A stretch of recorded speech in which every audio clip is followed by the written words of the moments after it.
বোন বহু বড় একটা নিয়ামত। বোনের আন্তরিকতা, ভাই বোনের খুনসুটি।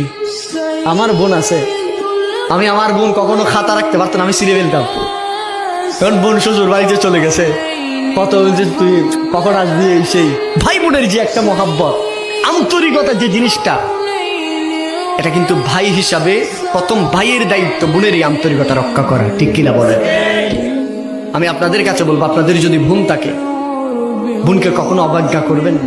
বোন এটা আল্লাহর একটা কি নিয়ামত, আল্লাহ কবুল করে নি। বোন বহু বড় একটা নিয়ামত। বোনের আন্তরিকতা, ভাই বোনের খুনসুটি। আমার বোন আছে, আমি আমার বোন কখনো খাতা রাখতে পারতাম, আমি ছিঁড়ে ফেলতাম।